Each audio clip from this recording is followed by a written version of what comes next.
So in the middle of nowhere, a woman shows up to a house, and she starts beating on the front door and yelling for help.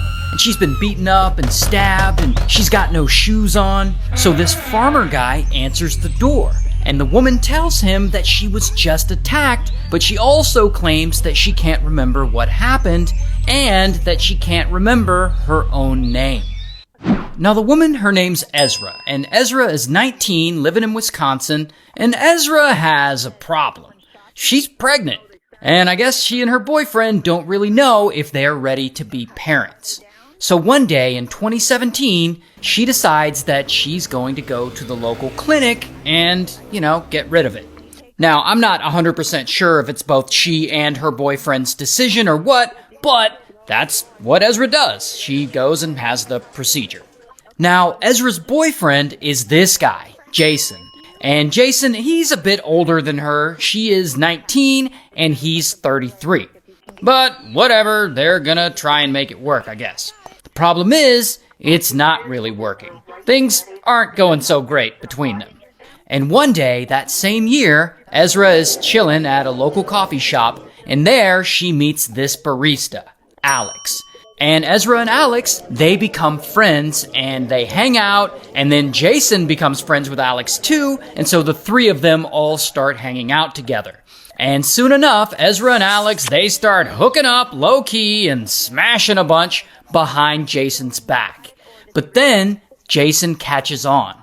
About 8 months into his relationship with Ezra, he's going through her phone one day, and he finds all these text messages between her and Alex, and basically the whole affair blows up in Ezra's face. So now what's she gonna do? Well, after all that, she kinda just says, fuck it, and she breaks up with both Jason and Alex. However, after a while, she starts to regret that decision. Because even though she broke up with both of them, she's still not over Jason specifically, and she wants to get back together with him. Here's the thing though. At some point, she gets drunk and smashes with one of Jason's friends. Then she reports that friend to the police for SA. But after all that, it actually turns out that the friend did not SA her, so police end up dropping the case. Now, during all this legal drama, Ezra is still desperate to get back with Jason. But of course, by this point, Jason, he's not really interested in her at all. I mean, why would he be? She slept with Alex and she also slept with his other friend.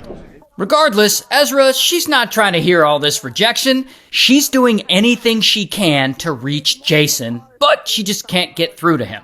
Like, she's blowing up his phone with hundreds of text messages. She's begging him to take her back. She's sending him, I guess, journal entries that indicate how much she wants to get back together with him. She's even messaging Alex a ton and begging him to help her get back together with Jason. But I guess Alex is like, no, you're crazy. So nothing is working. And now Ezra's got to come up with a new plan to get Jason to take her back. She wants to make sure that he knows that her fling with Alex meant absolutely nothing. So she decides to make it look like Alex is a really bad guy who tried to SA her. And not only that, but she also plans to murder him. So one day in 2018, Jason is at that local coffee shop that they like to hang out at, and out of nowhere, Ezra shows up. And she tells him that she's about to swing by Alex's place, and she says that she's going to return some items that she has of his, but the thing is, Jason notices that she's acting really strange, and he gets a really bad feeling. So when Ezra leaves the coffee shop to drive to Alex's house, Jason low-key follows her on his bike. So then Ezra gets to Alex's house, and she goes inside. And then Jason gets there, and he's not sure what to do or what's going on, so he just lets himself inside Alex's house as well. And there, he sees Alex and Ezra talking. And there's like nothing contentious going on, they aren't like fighting or anything. So eventually, I guess Jason doesn't see anything wrong, and he leaves. Then, Ezra drives Alex all the way over to some rural, remote area on some dirt road where they can be really alone. Then they get out of the car, and the moment Alex turns his back on her, she suddenly pulls out a knife, and boom, she stabs him. And then she stabs him again, and again, and again, and she ends up stabbing him 16 times, and he, unfortunately, doesn't survive. Then she takes his phone and she breaks it so that no one can trace him. Then she turns the knife on herself and she starts giving herself cuts and slashing at her clothes and whatnot to make it look like that she was attacked by him. And then she takes the knife and she carves the word boy into her forearm. Why does she carve the word boy into her forearm? Well, apparently back in high school, Ezra used to identify as a boy and use male pronouns. But then she later changed that and went back to identifying as a woman. And I guess she's trying to make it look like Alex was mocking her gender identity and carving the word boy in her arm or something. Anyway, then she kind of just leaves Alex there in the middle of nowhere. And she starts hiking barefoot. And 3 hours later, she's still hiking and she reaches some random farmer's house and she starts beating on his door, crying for help.